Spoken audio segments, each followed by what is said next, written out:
नमस्कार।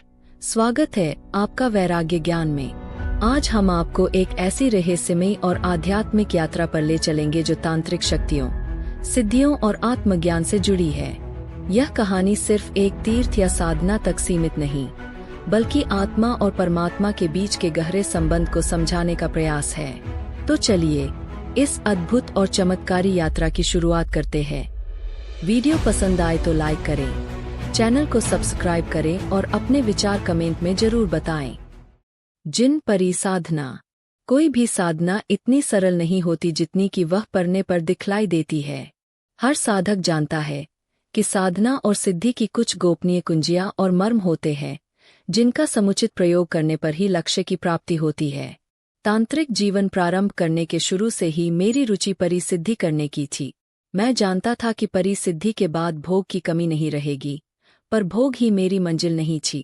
30 अक्टूबर 1686 से मैंने जिन परी साधना प्रारंभ की और 8 नवंबर 1686 शुक्रवार को जिन परी मेरे सामने जिन परी मेरे समक्ष ऐसे प्रकट हुई जैसे किसी शीतल, सुगंधित झोंके को एक अति सुंदर नारी का आकार दे दिया। उसके पास से आती हिना के इत्र की महक मुझे मदहोश किए दे रही थी। उसका गोरा बदन मुझे बेचैन किए दे रहा था।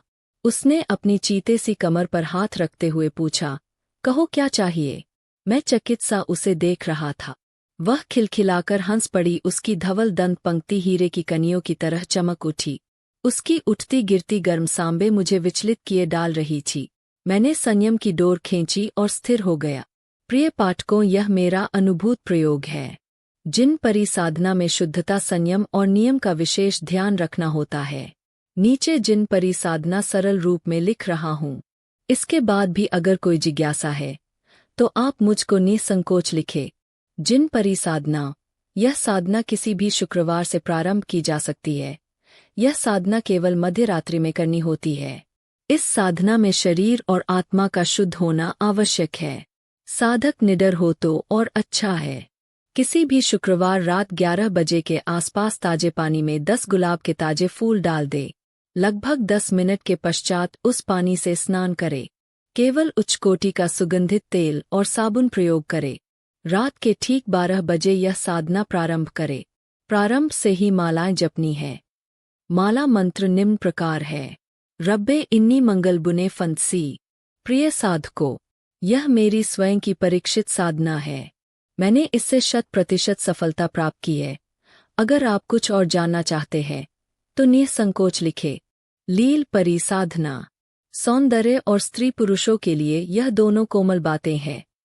किसी भी पुरुष को अंशमात्र सम्मोहित करने के लिए यह दोनों वस्तुएं मनुष्य के सामान्य जीवन में अभिमान का स्थान रखती है, लेकिन यही दोनों साधना और सिद्धि के समय पतन का कारण बन जाती है। उदाहरण के लिए, आपने जटिल साधना के पश्चात दुर्लभ सिद्धि प्राप्त कर ली। कोई भी कर्ण, पिशाचिनी, यक्षिणी या परी आपके समक्ष उपस्थित हुई। उसने अपनी चीते सी कमर पर हाथ रखकर मद भरी मुस्कुराहट से पूछा, कहो साधक क्या चाहिए? आपने तत्काल कहा, आप पत्नी के समान मेरे पास निवास कीजिए। इसके पश्चात आपका पतन निश्चित है, यह सोच ले। किसी ने सच ही कहा है, भोग में जो डूबा फिर ना उभरा जिंदगानी में। जिन परी या लाल परी साधना के मध्य आप काम को अपने पास न फटकने दे, अन्यथा परी का लुभावना रूप मीठी बोली अपने सैलाब में आपकी साधना सिद्धि सब बहा के ले जाएगी और आपकी वही स्थिति होगी जो कारवां गुजर जाने के पश्चात गुबार की होती है। नीचे मैं लील परी की साधना का विवरण दे रहा हूँ। यह साधना भी मैंने की थी, लेकिन सिद्धि के समीप आते आते किन्हीं अपरिहार्य कारणों से त्यागनी पड़ी। चतुर्थी मंगलवार को यह साधना शुरू करे। सोमवार को अपनी प्रारंभिक तैयारी अवश्य ही पूर्ण कर ले, अन्यथा कोई कमी रहने पर व्यवधान आ सकता है। इसमें चारखाने का तहमद, लुंगी, छेदों वाली, जालीदार, मुसलमानी टोपी, छेदों वाली, जालीदार, सफेद बनियान, गंजी, पहिन, 1.25 मीटर कपड़ा जिसे आसन के स्थान पर प्रयोग करना है। ले इस सफेद कपड़े पर नमाज पढ़ने की मुद्रा में दोनों घुटने पीछे की ओर, दोनों हाथ जंघाओं पर बैठे।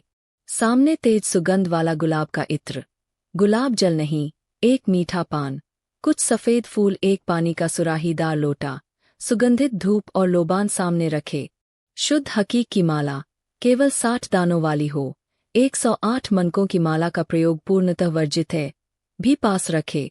अब साधक को चाहिए कि वह किसी सुगंधित ताजे लाए गए पानी से किसी अच्छे सुगंधित साबुन का प्रयोग करते हुए स्नान करे। स्नान के पश्चात यह क्रिया आरंभ करे। समय मध्य रात्रि के आसपास हो। वातावरण दमघोटू न हो। प्रतिदिन जितनी माला संभव हो जपे। एकाग्रता और संयम का पूरा ध्यान रखे। लील परी के प्रत्यक्ष होने पर पास रखा मीठा पान उसे खिलावे। ऐसा करने से लील परी साधक की दासी बन जाएगी, उसकी सारी आज्ञा मानेगी। मंत्र इस प्रकार है। बिस्मिल्लाहिर्रहमानिर्रहीम लाए जल्लितल हाले मक्ताइल्लाहु। प्रिय साधकों, लील परी वशीभूत होने पर आपकी हर आज्ञा मानेगी। वह आपको महत्वपूर्ण गुप्त सूचनाएं, द्रव्य के साथ पत्नी मित्र सहयोगी, परिचारिका और बहन के समान रहेगी। लील परी किस रूप में आपके पास रहेगी, इसका चयन तो आपको ही करना होगा। अप्सरा उर्वशी साधना। राजा इंद्र की कुछ महत्वपूर्ण अप्सराओं में से एक उर्वशी भी है, जो अपने अनुपम सौंदर्य, बुद्धि कौशल और मायाजाल के लिए सर्वत्र प्रसिद्ध है। इसकी कंचन काया से निरंतर मस्त मादक सुगंध विजित होती रहती है। यह सत्य है कि उर्वशी मेरा उद्देश्य कभी नहीं रही है, जिसने ऋषि मुनियों तपस्वियों मनस्वियों को अपने रूप के जाल में फंसाकर कहीं का नहीं छोड़ा। भला वह मुझे क्या समझती। तंत्र जो शक्ति की साधना और आराधना के लिए सर्वत्र प्रसिद्ध है, मैं उसका एक अन्य साधक होने के नाते इस चुनौती को क्यों स्वीकार करता। अंततः मेरे साधक मन ने गत वर्ष दीपावली से एक महत्वपूर्ण इस चुनौती को स्वीकार कर साधना का श्री गणेश कर ही दिए। वर्ष 1688 की एक मध्य रात्रि को मैंने इस विचित्र साधना को प्रारंभ कर दिए। विचार था दीपावली से पूर्व इस साधना को संपूर्ण कर लूंगा, ताकि दीपावली की रात्रि अपने परिचितों के लिए लक्ष्मी साधना संपन्न कर सकूंगा। 15 दिन तक तो मेरी साधना निर्विघ्न संपन्न होती रही, पर 16वां दिन आते आते अप्सरा उर्वशी ने अपना मायाजाल फैलाना शुरू कर दिया। कभी तेज मादक सुगंध मेरे नथुनों में प्रवेश कर जाती, तो कभी मेरा आसन ठंडे पानी में भीग जाता, तो कभी चित्त बेतर बेचैन हो उठता। किसी अनजानी आशंका ने मानो घर कर लिया। दीपावली से ठीक 6 दिन पूर्व अप्सरा उर्वशी अपने पूरे दलबल और लावण्य के साथ मेरे समक्ष उपस्थित थी। उसका धवल शरीर हवा में लहरा रहा था। घनी काली केश राशि एड़ियों को चूमती हुई इधर उधर बिखर रही थी। गले, हाथों और बालों में गुथे हुए अधखिले पुष्पों की माला थी। वह मेरी कल्पना से भी कहीं अधिक सुंदर थी। उसके होठों पर एक रहस्यमय मुस्कान थिरक रही थी। उर्वशी को अपने सामने पाम अपनी सुधबुद्ध खोता जा रहा था। साधना में यही वह स्थिति है जब साधक असफलता को प्राप्त करता है। मैंने बड़ी कठिनता से स्वयं को संयमित किया और अप्सरा उर्वशी को देखता हुआ साधना में जुटा रहा। उस समय अप्सरा उर्वशी से क्या बात हुई, यह रहस्य है, वह मैं नहीं बतलाऊंगा, क्योंकि यह मेरी धरोहर है। हाँ, मैं आपको अप्सरा उर्वशी की साधना की विधि अवश्य बतला रहा हूँ। आप भी उसे कर अप्सरा उर्वशी को प्राप्त कर सकते हैं। आप किसी भी शुक्ल पक्ष में पुष्य नक्षत्र देखकर यह चमत्कारी साधना शुरू कर सकते हैं। इसमें स्फटिक की माला से जाप करना जरूरी है। सर्वप्रथम एक श्वेत आसन बिछाकर एक माला निम्न मंत्र की करे। मंत्र इस प्रकार है। तत्क्षशमत सर्वापसरस आगच्छा गच्छूं यह। इस साधना में आप अपने समक्ष स्फटिक के 4 दाने, मजमुहा इत्र, फल, पान का बीड़ा और एक सफेद फूलों की माला रखे। इसके बाद निम्न मंत्र का जाप प्रारंभ करे। मंत्र इस प्रकार है। उर्वशी आगच्छा गच्छ स्वाहा। साधक को प्रतिदिन स्नान कर उत्तर दिशा की ओर मुख कर जाप करना चाहिए। साधना संपूर्ण होने के पश्चात अत्यंत रूपवती उर्वशी अत्यंत मोहक सुसज्जित वस्त्र धारण कर दोनों हाथ फैलाए साधक के समक्ष उपस्थित होती है। जरा सोचे, 20 वर्षीय अनुपम सुंदरी उर्वशी के साथ रहना क्या स्वयं में एक वरदान नहीं है। स्मरण रखें, अगर आप में सच्ची लगन, अटूट एकाग्रता, श्रद्धा और विश्वास के साथ साथ साधना की पूंजी भी है, तब आप अवश्य ही इन रूपसी अप्सराओं को सिद्ध कर सकते हैं। यक्षिणी साधना। हमारे प्राचीन तंत्र शास्त्र में यक्षिणियों को देवी का स्थान प्राप्त है। समस्त यक्षिणियां देवी दुर्गा की अन्य उपासिका तथा सहचरी है। स्मरण रहे, इसमें कर्ण पिशाचिनी, प्रेतनी, डाकिनी, शाकिनी जैसी आसुरी वृत्तियां कदापि नहीं है। इनमें अत्यधिक सहनशीलता देखी गई है। इसके अतिरिक्त यह अति शीघ्र सिद्ध भी होती है। हाँ, यदि इन्हें जानबूझकर क्रोधित या उत्तेजित कर दिया जाए तो यह कोई भयंकर रूप धारण कर साधक का घोर अहित भी कर देती है। कोई भी साधक इन्हें भूत प्रेतों, परियों की तरह बलपूर्वक वशीभूत नहीं कर सकता है। इस प्रकार का प्रयत्न साधक का अहित ही कर सकता है। यक्षिणी साधना के मध्य मैंने स्वयं यह अनुभव किया है कि जो वस्तु साधक के भाग्य में नहीं होती है, वह प्रसन्न होकर उसे भी प्राप्त करा देती है। उत्तराखंड के बर्फीले पहाड़ों में भटकते हुए मैंने स्वयं एक ऐसे तांत्रिक से साक्षात्कार किया जिसे धंधा यक्षिणी सिद्ध थी। उन्होंने मुझे बतलाया कि मैं लगभग सारा भारत घूम चुका हूँ। मुझे कभी भी धन का अभाव अनुभव नहीं हुआ है। जब मैंने इसका कारण पूछा तो उन्होंने मुस्कुराते हुए बतलाया, मुझे धंधा यक्षिणी सिद्ध है। वही माँ स्वरूपा मुझे प्रतिदिन व्यय हेतु धन देती है। समस्त यक्षिणियों की साधना लगभग एक प्रकार की ही है। हाँ, इसके मंत्र अवश्य अलग अलग है। साधक इच्छानुसार जिस यदि .नी की साधना करना चाहे वह कर सकता है। यक्षिणी की साधना में प्रवृत्त होने वाले साधक को निर्भीक अवश्य होना चाहिए, अन्यथा वह घोर कष्ट का भागी भी हो सकता है, पागल तक हो सकता है। यक्षिणियों की सिद्धि के लिए निर्धारित मंत्र का निर्दिष्ट संख्या में जप करके दशांश हवन एवं तर्पण करना आवश्यक है। इसकी सिद्धि के उपरांत साधक को सात्विक वृत्ति में ही रहना चाहिए। ऐसा न करने पर इसकी सिद्धि समाप्त होने का भय बराबर बना रहता है। यक्षिणी साधना इस प्रकार है। साधक को चाहिए कि वह सर्वप्रथम सिद्ध गुरु से यक्षिणी का मंत्र प्राप्त करे। योग्य गुरु से ही साधना का प्रारंभिक विधान पूरा करवाए। यक्षिणी साधक को चाहिए कि वह प्रतिदिन कुंवारी कन्याओं को भोजन आदि करावे और उचित द्रव्य का दान भी देवे। स्नान करके शुद्ध वस्त्र धारण कर पंचोपचार गंध, पुष्प, धूप, नैवेद्य, दीप से पीपल के वृक्ष का पूजन करे। फिर उस वृक्ष की किसी भी शाखा पर बैठकर श्रद्धा और विश्वास के साथ धंधा यक्षिणी का देवी रूप में स्मरण करे और निम्न मंत्र का 21,000 की संख्या में जप करे। मंत्र इस प्रकार है। अभि श्रीं धनं कुरु स्वाहा। उपयुक्त मंत्र का जप केवल मानसिक हो तथा दशांश का हवन एवं तर्पण भी आवश्यक है। मंत्र सिद्धि होने के पश्चात सुना गया है, धंधा यक्षिणी स्वयं उपस्थित होकर साधक को धनधान्य के साथ साथ सुख और सौभाग्य भी प्रदान करती है। प्रिय साधकों, यह प्रयोग मैंने स्वयं किया है और इसके चमत्कारी प्रभाव को प्रत्यक्ष अनुभव किया है। यहाँ यह लिखते हुए मुझे तनिक भी संकोच नहीं हो रहा है। आज ज्योतिषी, हस्तरेखाविद, अंकशास्त्री तंत्र के क्षेत्र में केवल पुस्तकों के आधार पर पग रख रहे हैं और तंत्र प्रेमियों को गुमराह कर रहे हैं। तंत्र का मार्ग एक तो वैसे ही जटिल है, उस पर इस प्रकार की चेष्टा, करेला और नीम चढ़ा वाली कहावत ही चरितार्थ करता है। यही स्थिति तांत्रिकों के साथ भी है। वह भी ज्योतिष के पावन क्षेत्र में अपना दखन देते हैं। अगर हम अपने अपने क्षेत्र तक ही सीमित रहें, तब केवल तंत्र, ज्योतिष जैसी विद्याओं के प्रति न्याय करेंगे, वरन स्वयं अपने साथ भी न्याय करेंगे और प्राच्य विद्याओं के प्रेमियों का मार्ग भी सरल करेंगे। प्रिय पाठकों, अगर आप किसी प्रकार की कठिनाई का अनुभव करते हैं, तब आप निसंकोच मुझे पत्र लिखकर निराकरण प्राप्त कर सकते हैं। आपकी संतुष्टि मेरा प्रथम लक्ष्य है। कर्ण मातंगी साधना।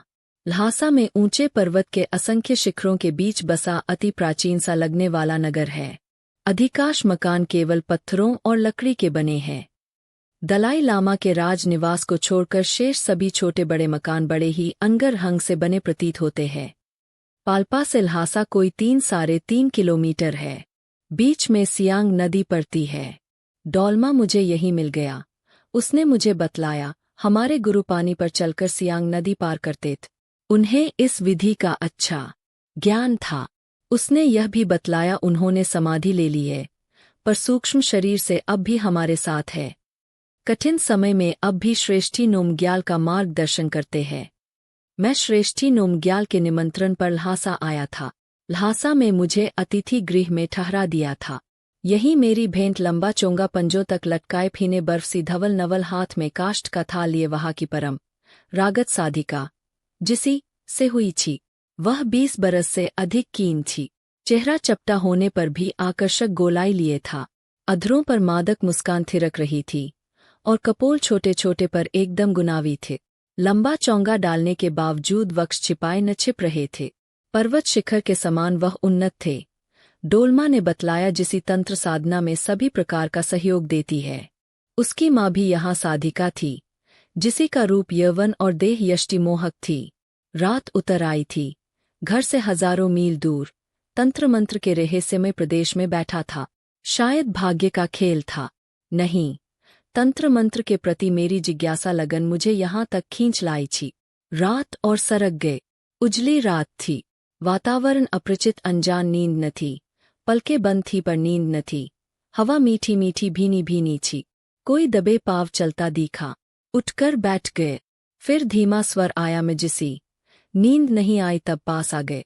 मध्यम प्रकाश में उसका चेहरा चमक रहा था। पथरा सा गया। गोम्फा में गहरा सन्नाटा था। हम दोनों सर्वथा एकांत में थे। उसने कहा, कुछ तंत्र साधना करने को है, मैं संग दूंगी। वह और समीप आ गई।